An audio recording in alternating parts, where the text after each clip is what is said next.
चलिए आज हम लोग केंद्रीय कार्यपालिका में भारत के उपराष्ट्रपति के बारे में कुछ जानते हैं। तो अनुच्छेद 63 आर्टिकल 63 जो है, इसमें भारत का एक उपराष्ट्रपति होगा। अनुच्छेद 63 जो है, इसके अनुसार भारत का एक उपराष्ट्रपति होगा। अनुच्छेद 64 यानी आर्टिकल 64, इसके तहत उपराष्ट्रपति राज्यसभा का पदेन सभापति होता है और अन्य कोई लाभ का पद धारण नहीं कर सकता है।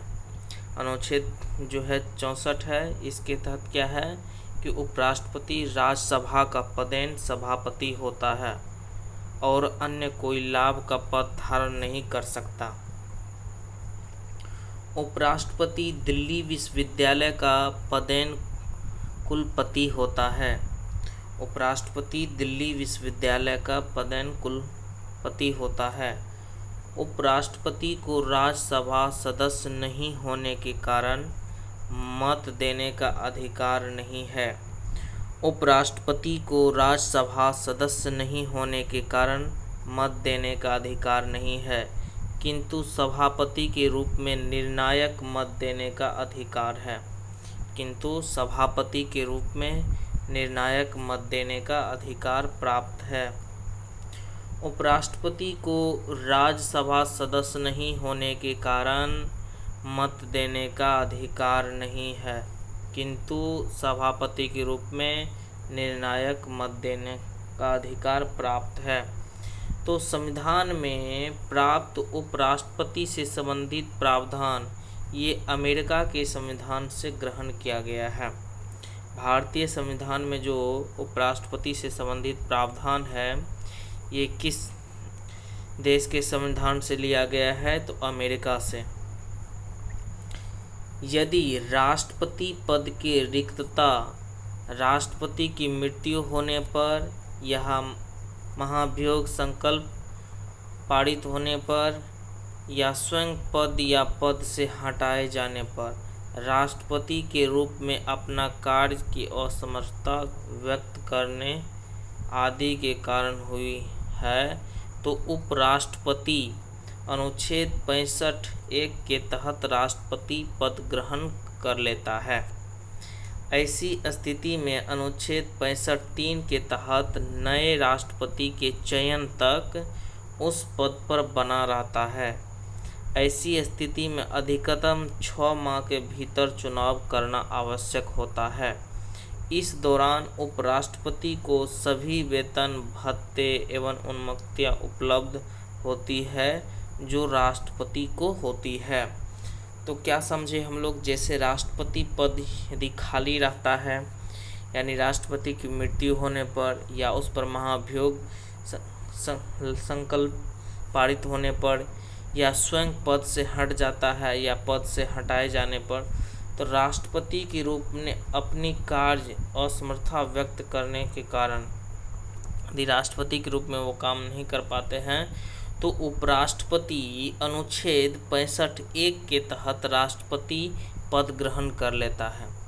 ऐसे स्थिति में अनुच्छेद 65(3) के तहत नए राष्ट्रपति के चयन तक उस पद पर बना रहता है और ऐसी स्थिति में अधिकतम 6 माह के भीतर चुनाव कराना आवश्यक होता है। इसी दौरान जो उपराष्ट्रपति को सभी वेतन, भत्ते, उन्मुक्तियां उपलब्ध होती है जो एक राष्ट्रपति को मिलता है। अब हम लोग उपराष्ट्रपति पद की योग्यता के बारे में जानते हैं। तो सबसे पहला योग्यता तो ये होना चाहिए कि वह भारत का नागरिक हो। दूसरा, 35 वर्ष की आयु पर पूरी कर चुका हो। राज्यसभा के सदस्य बनने की योग्यता रखता हो। संसद के किसी सदन या राज्य के विधानमंडल का सदस्य न हो।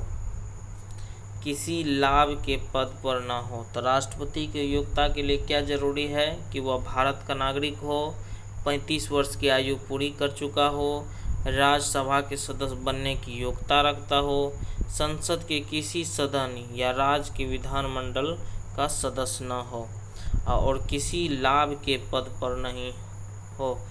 तो वो राष्ट्रपति पद के योग्य होता है। अब राष्ट्रपति का निर्वाचन समझते हैं। तो निर्वाचन में संसद के दोनों सदनों के कुल सदस्य निर्वाचित या मनोनीत भाग लेते हैं, और उपराष्ट्रपति के निर्वाचन में राज्यों के विधानमंडल भाग नहीं लेते हैं। उपराष्ट्रपति के निर्वाचन में राज्यों के विधानमंडल भाग नहीं लेते हैं, यानी उपराष्ट्रपति के निर्वाचन में संसद के दोनों सदन कुल सदस्य निर्वाचित या मनोनीत भाग लेते हैं, और राज्य के विधानमंडल भाग नहीं लेते हैं। निर्वाचन एकल संक्रमणीय प्रणाली द्वारा होता है। यदि उपराष्ट्रपति चुनाव में उत्पन्न विवाद का हो जाता है तो उसका निर्णय उच्चतम न्यायालय करता है। उसका निर्णय कौन करता है? उच्चतम न्यायालय करता है। अब हम लोग उपराष्ट्रपति की पदावधि देखते हैं कि कितना समय होता है। तो राष्ट्रपति की जो पदावधि है ये 5 वर्ष के लिए होता है। राष्ट्रपति का निर्वाचन कितने वर्ष के लिए होता है? तो 5 वर्ष के लिए। उपराष्ट्रपति राष्ट्रपति को अपना त्याग पत्र सौंपकर राज्यसभा द्वारा प्रस्तावित पारित करके पद मुक्त किया जा सकता है।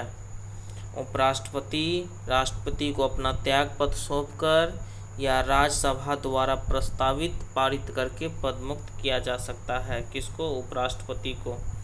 उपराष्ट्रपति को हटाए जाने का प्रस्ताव राज्यसभा से लाए जाने के पूर्व उसकी लिखित सूचना 14 दिन पूर्व उपराष्ट्रपति को भेजनी पड़ती है।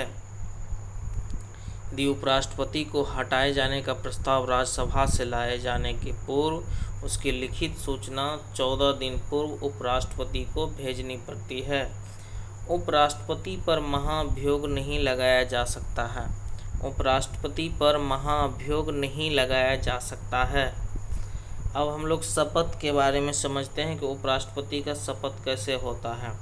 तो अनुच्छेद 69 यानी आर्टिकल 69 अनुच्छेद 69 उपराष्ट्रपति की शपथ। उपराष्ट्रपति राष्ट्रपति या उसके द्वारा किसी नियुक्त व्यक्ति के सम्मुख पद एवं गोपनीयता की शपथ लेता है। तो उपराष्ट्रपति का शपथ कैसे होता है?